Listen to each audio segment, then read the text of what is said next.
Hey, small business owners. Do you struggle to decide whether workers should be classified as employees or contractors?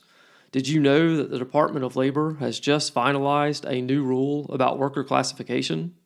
On today's show, I talk with an HR expert to help you understand the 6 factors to take into consideration when deciding if someone is a contractor or an employee. Hey, everybody, welcome to Small Biz Flash, your briefing on small business news, trends, and insights. I'm your host, Adam Hewitt. Thanks for joining me. Stay tuned, because if you mess up the classification of workers, it could cost you big time. And we're going to get to this important topic shortly. But first, the news roundup.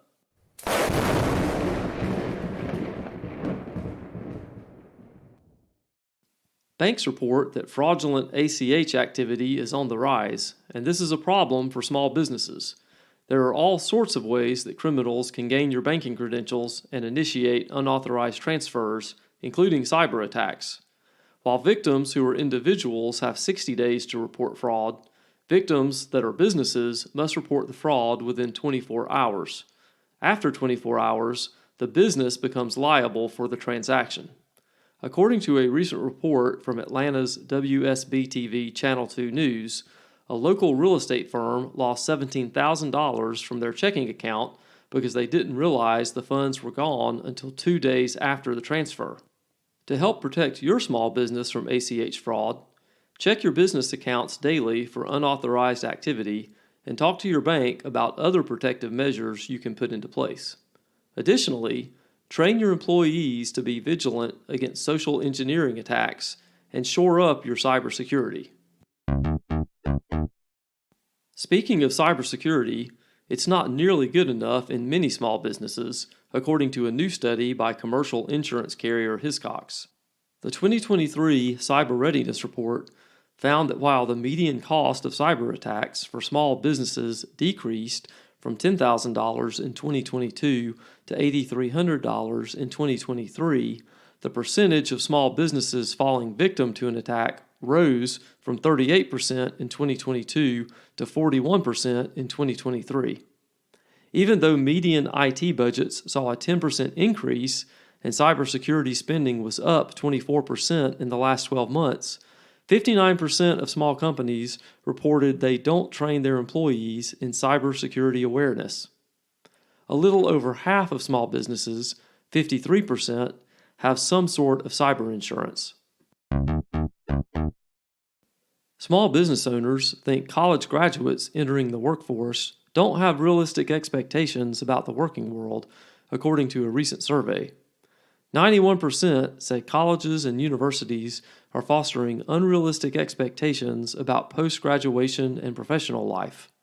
63% of owners thought college graduates often have unrealistic expectations about salary, and 62% say graduates have difficulty adjusting to the number of hours required on the job. Half of owners polled said graduates' expectations are off base about the level of difficulty regarding the work they will need to perform. You can find more information on this and other stories in the news roundup by going to the links in the show notes.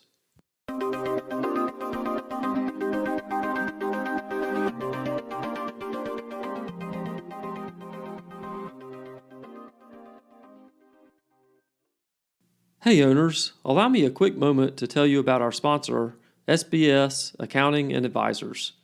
Many entrepreneurs struggle with their business's finances, but you should enjoy your business and get back to doing what you do best. I know the folks over at SBS, and you can trust them to professionally manage your bookkeeping, accounting, taxes, and payroll. So go to sbsaccountants.com today and set up a free 30-minute consultation. Use the promo code FLASH to get 20% off your setup fee. You can find their website and the special offer in the show notes.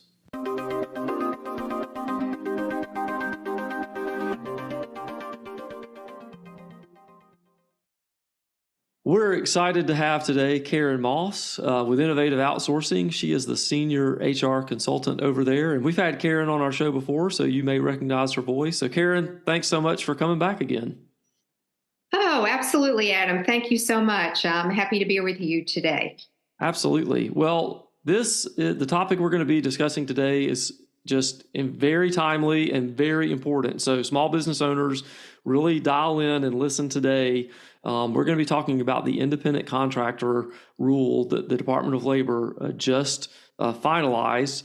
And this is so important because, number one, a lot of people get this wrong. They have gotten it wrong in the past. They probably will get it wrong in the future. And number two, there could be some serious consequences if you do get it wrong, not the least of which could be lawsuits from disgruntled employees, contractors, et cetera. There's just all sorts of things that could go wrong here.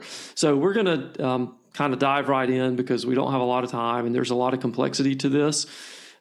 So Karen, we were talking off mic and you said, one of the things that happens when you go into a company and you're doing an HR audit for them is that sometimes I'm trying to figure out who's an employee and who is a contractor, and people just kind of self designate themselves one or the other, or the employer will just kind of decide without really having a great idea of how to do that. So can you unpack that for us?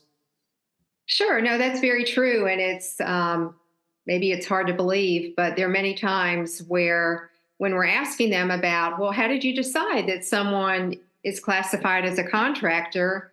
And the answer I have gotten is, well, we asked, the worker said that they'd rather be paid as a contractor rather than an employee.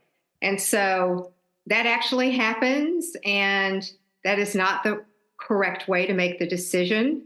You have to really look at the Fair Labor Standards Act. That's where this final rule comes into play. And essentially, the Fair Labor Standards Act outlines a number of different factors to look at to really determine whether someone is truly a contractor or an employee. And before we go through those 6 factors, I also want to just kind of mention it's also not the prerogative, according to the law, of the company just to say, hey, we want to make you a contractor. We don't want to hire you as an employee, even if it's some small business owners have the idea, well, maybe I'll make them a contractor for 90 days or for 180 days or whatever, and then I'll make them an employee. But that's not really how it works, right? No, it's the same thing. Whether it's the worker that says, hey, I'd rather be paid as a contractor, or if the employer decides we'd rather pay you as a contractor for whatever reason. No, that is not how it works. You have to look at these factors that are defined under the Fair Labor Standards Act. This final rule came out in January of this year, and it's actually effective, I believe, March 11th of this year. Right. Okay, so let's take a look at those 6 factors, and these, we're kind of getting a little bit. Unfortunately, this is a government regulation. It's going to be some of it's going to be complex, and let's go through the 6 of those, and then maybe we can kind of take a step back and talk about the overall, the big picture. Sure. So the first one is the opportunity for profit or loss, depending on managerial skill.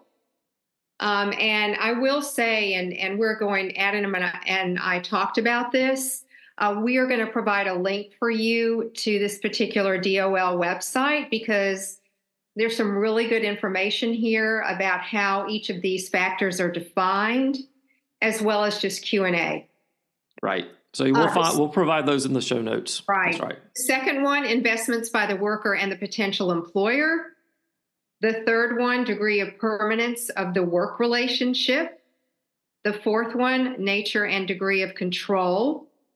The fifth one, extent to which the work performed is an integral part of the employer's business. And then finally, skill and initiative. So again, I think it's important to look at some examples and what each of those really means and how that applies to a particular position in your business.